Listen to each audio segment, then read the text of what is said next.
Tema renungan firman Tuhan untuk renungan hari ini adalah takjub akan kasih dan kasih sayang Tuhan. Ayat Alkitab yang kita baca sesuai bacaan Sabda Bina Umat GPIB hari ini adalah dari Maleakhi 1 ayat 1 sampai ayat 5 yang berbunyi sebagai berikut. Ucapan ilahi. Firman Tuhan kepada Israel dengan perantaraan Maleakhi. Aku mengasihi kamu, firman Tuhan. Tetapi kamu berkata, dengan cara bagaimanakah engkau mengasihi kami? Bukankah Esau itu kakak Yakub? Demikianlah firman Tuhan. Namun aku mengasihi Yakub, tetapi membenci Esau. Sebab itu aku membuat pegunungannya menjadi sunyi sepi dan tanah pusakanya kujadikan padang gurun. Apabila Edom berkata, kami telah hancur, tetapi kami akan membangun kembali reruntuhan itu, maka beginilah firman Tuhan semesta alam. Mereka boleh membangun, tetapi aku akan merobohkannya, dan orang akan menyebutkannya daerah kefasikan dan bangsa yang kepadanya Tuhan murka sampai selama-lamanya. Matamu akan melihat dan kamu sendiri akan berkata, Tuhan Maha Besar sampai di luar daerah Israel. Demikian pembacaan Alkitab. Haleluya.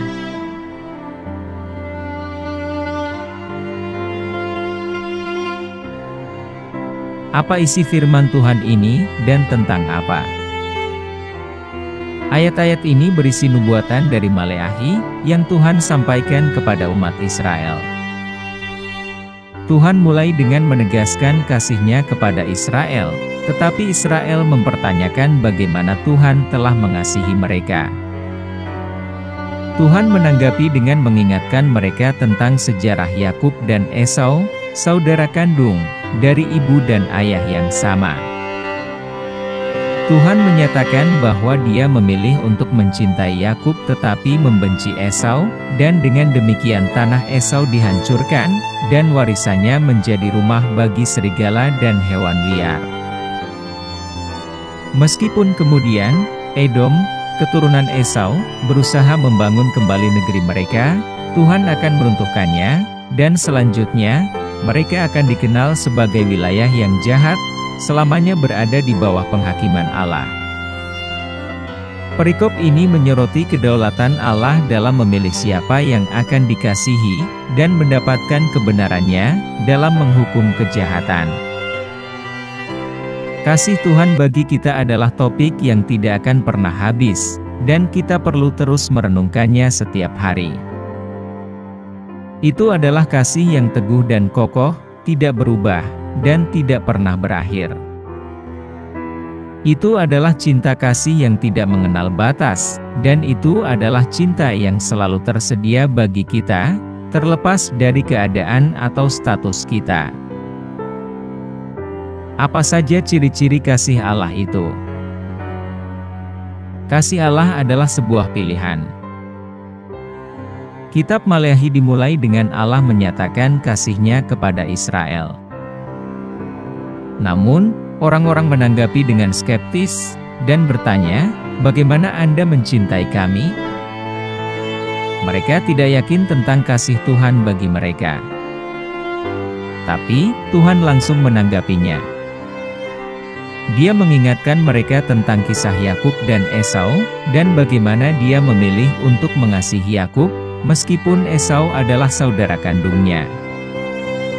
Tuhan memilih untuk mencintai Yakub, bukan karena apa yang telah dilakukan Yakub untuk mendapatkan cintanya, tetapi hanya karena Tuhan memutuskan untuk mencintainya. Dan hal yang sama berlaku untuk kita. Kasih Tuhan tidak didasarkan pada kelayakan atau jasa kita, tetapi pada pilihan Tuhan sendiri untuk mengasihi kita. Kita tidak mampu melakukan apapun untuk mendapatkan kasih-Nya, dan kita tidak dapat melakukan apapun untuk bisa kehilangan kasih-Nya. Kasih Tuhan tidak bersyarat. Terlepas dari keraguan dan pertanyaan Israel, kasih Tuhan bagi mereka tetap teguh. dan hal yang sama berlaku untuk kita. Kasih Tuhan tidak tergantung pada perilaku atau kinerja kita, apakah kita menerimanya atau meragukannya. Dia mengasihi kita bahkan dalam kelemahan dan kegagalan kita, dan kasih-Nya tidak berkurang karena kesalahan atau dosa kita. Kita tidak pernah bisa lepas dari dosa, tapi juga tidak bisa kehilangan kasih Allah. Ketika kita memahami kebenaran ini, itu dapat mengubah hidup kita. Kita akhirnya bisa beristirahat dan berhenti berjuang untuk mendapatkan kasih Tuhan, dan sebaliknya, kita bisa beristirahat dalam kepastian bahwa kita dicintai oleh-Nya, apapun yang terjadi. Kasih Tuhan adalah pengorbanan. Kisah Yakub dan Esau juga mengingatkan kita akan sifat pengorbanan dari kasih Allah. Kasih Tuhan kepada Yakub berarti dia harus menolak Esau, dan Tuhan sendiri menyatakan bahwa dia membenci Esau. Ini mungkin tampak kasar bagi kepekaan modern kita, tetapi ini menunjukkan fakta bahwa kasih Allah sering membutuhkan pengorbanan. Nyatanya, ekspresi tertinggi dari kasih Allah ditemukan dalam Yesus Kristus, yang memberikan hidupnya bagi kita di kayu salib. Alkitab berkata dalam Yohanes 3, ayat 16, "Karena begitu besar kasih Allah akan dunia ini, sehingga Ia telah mengaruniakan anaknya yang tunggal, supaya setiap orang yang percaya kepadanya tidak binasa, melainkan beroleh hidup yang kekal." Kasih Allah bersifat pribadi. Kasih Tuhan bukan hanya cinta kasih yang sifatnya umum untuk umat manusia. Itu adalah cinta kasih yang sifatnya pribadi bagi kita masing-masing. Alkitab berkata dalam Mazmur 139 ayat 14, "Aku bersyukur kepadamu oleh karena kejadianku dahsyat dan ajaib. Ajaib apa yang kau buat, dan jiwaku benar-benar menyadarinya." Tuhan menciptakan kita masing-masing secara unik, dengan tujuan dan panggilan tertentu. Dia mengasihi kita sebagai individu, bukan hanya sebagai bagian dari kelompok. Dia mengetahui kebutuhan kita, keinginan kita, dan ketakutan kita, dan Dia peduli terhadap semua itu. Kasih Allah itu melindungi. Kasih Allah kepada kita bukan sekedar kasih yang pasif. Itu juga cinta yang melindungi. Dia melindungi kita dari mara bahaya, seperti seorang gembala melindungi dombanya dari serigala. Alkitab berkata dalam Mazmur 91, ayat 4, "Dengan kepaknya Ia akan menudungi engkau, di bawah sayapnya engkau akan berlindung, kesetiaannya ialah perisai dan pagar tembok." Ketika kita menyadari betapa Tuhan mengasihi kita, dan betapa Dia melindungi kita dapat menemukan kenyamanan dan keamanan di tengah keadaan yang sulit. Kita dapat percaya bahwa Dia tidak akan pernah meninggalkan kita, atau mengabaikan kita, dan bahwa Dia akan selalu bersama kita, memimpin kita, dan membimbing kita di sepanjang jalan hidup kita. Kasih Allah bersifat transformatif. Kasih Tuhan memiliki kekuatan untuk mengubah kita dari dalam keluar. Ketika kita menerima kasih-Nya dan membiarkannya menembus hati kita pasti diubahkan. Kita menjadi lebih seperti Dia, dan sikap serta tindakan kita mencerminkan karakter-Nya yang penuh kasih. Alkitab berkata dalam 2 Korintus 5, ayat 17, "Jadi siapa yang ada di dalam Kristus, Ia adalah ciptaan baru, yang lama sudah berlalu, sesungguhnya yang baru sudah datang." Ketika kita menerima Yesus sebagai Juru Selamat dan Tuhan kita dilahirkan kembali, dan cara hidup kita yang lama akan diganti dengan cara hidup baru di dalam Kristus. Kasih Tuhan itu abadi. Kasih Tuhan bagi kita tidak bersifat sementara atau cepat berlalu. Itu bersifat abadi. Alkitab berkata dalam Roma 8, ayat 38 dan ayat 39. Sebab aku yakin, bahwa baik maut, maupun hidup, baik malaikat-malaikat, maupun pemerintah-pemerintah, baik yang ada sekarang, maupun yang akan datang, atau kuasa-kuasa, baik yang di atas, maupun yang di bawah, ataupun sesuatu makhluk lain, tidak akan dapat memisahkan kita dari kasih Allah, yang ada dalam Kristus Yesus, Tuhan kita. Tidak ada yang dapat memisahkan kita dari kasih Allah, bahkan kematian sekalipun. Kasih-Nya tidak akan pernah berakhir, dan tidak akan pernah gagal. Kasih Allah itu luar biasa. Kasih Tuhan kepada kita tidak hanya cukup, tetapi berlimpah. Dia tidak hanya memenuhi kebutuhan dasar kita.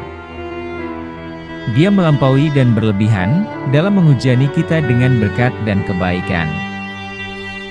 Alkitab berkata dalam Efesus 3, ayat 20, bagi Dialah yang dapat melakukan jauh lebih banyak daripada yang kita doakan atau pikirkan, seperti yang ternyata dari kuasa yang bekerja di dalam kita. Kasih Tuhan tidak dibatasi oleh pemikiran sempit atau pengharapan kita yang terbatas. Dia dapat melakukan lebih dari yang dapat kita doakan atau bayangkan. Kasih Allah harus dibagikan. Kasih Tuhan bukan hanya untuk kita simpan bagi diri sendiri. Itu dimaksudkan untuk dibagikan dengan orang lain. Alkitab berkata dalam 1 Yohanes 4, ayat 11, saudara-saudaraku yang kekasih, karena Allah begitu mengasihi kita, maka haruslah kita juga saling mengasihi. Ketika kita mengalami kedalaman kasih Tuhan, kita tidak bisa tidak juga membagikannya kepada orang lain. Kita menjadi duta kasih-Nya, memberikan rahmat, pengampunan, dan kebaikan kepada orang-orang di sekitar kita. Jadi, kasih Tuhan kepada kita sungguh luar biasa. Itu adalah cinta yang tanpa syarat, penuh pengorbanan, bersifat pribadi, pelindung, transformatif, abadi, luar biasa, dan dimaksudkan untuk dibagikan. Ketika kita benar-benar memahami dan menerima kasih Tuhan, itu dapat mengubah hidup kita selamanya. Kita dapat menemukan ketenangan, keamanan, dan tujuan dalam kasih-Nya, dan kita dapat menjadi lebih seperti Dia, mencerminkan karakternya kepada dunia. Marilah kita luangkan waktu hari ini untuk berterima kasih kepada Tuhan atas kasih-Nya dan membagikannya kepada orang-orang di sekitar kita. Semoga kasih-Nya terus memukau kita setiap hari dalam hidup kita.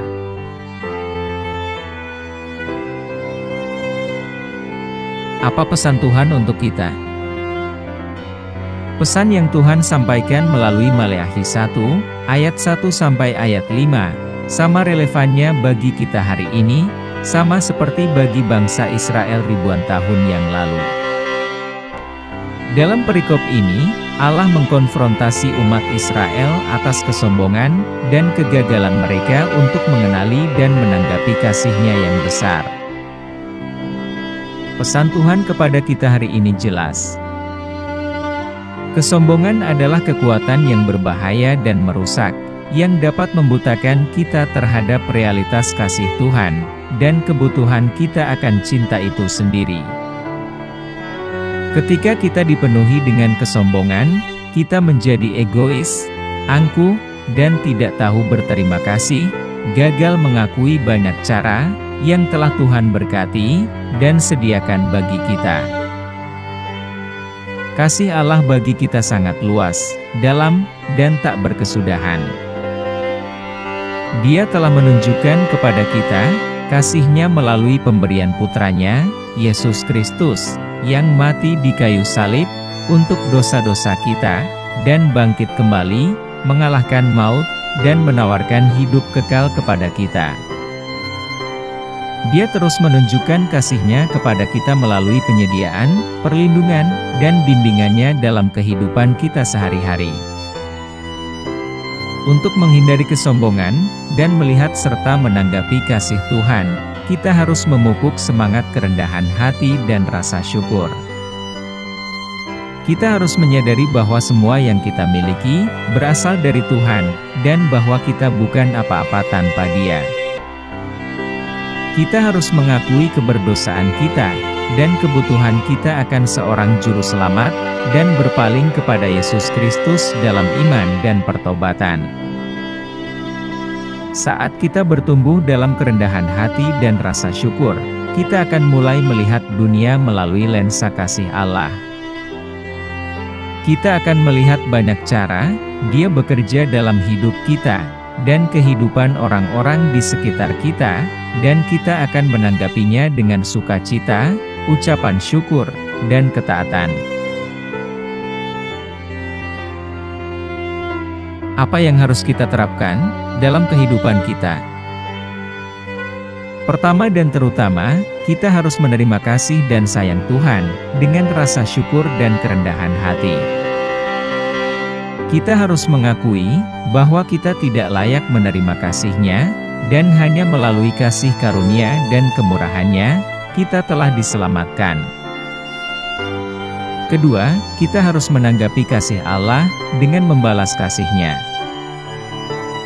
Yesus mengajarkan kepada kita dalam Matius 22 ayat 37, bahwa perintah terbesar adalah untuk mengasihi Tuhan, Allahmu, dengan segenap hatimu, dengan segenap jiwamu, dan dengan segenap akal budimu. Artinya, kita harus mengutamakan hubungan kita dengan Tuhan di atas segalanya, dan berusaha mengenal Dia lebih dalam melalui doa, pendalaman Alkitab, ibadah, dan persekutuan dengan orang percaya lainnya. Ketiga, kita harus membiarkan kasih Tuhan mengubah kita dari dalam keluar. Sewaktu kita menerima kasih-Nya, dan membiarkannya bekerja di dalam hati kita akan mulai melihat perubahan dalam sikap, tindakan, dan hubungan kita. Kita akan menjadi lebih penuh kasih, sabar, baik hati, dan pemaaf, mencerminkan karakter Kristus kepada orang-orang di sekitar kita. Akhirnya, kita harus membagikan kasih Allah kepada sesama. Ketika kita mengalami kedalaman kasih dan kasih sayang Tuhan bagi kita, mau tak mau kita ingin membaginya dengan orang-orang di sekitar kita. Ini berarti bahwa kita harus memiliki niat untuk menjangkau orang lain, membagikan Injil, dan menunjukkan kasih dan belas kasih kepada mereka yang membutuhkan.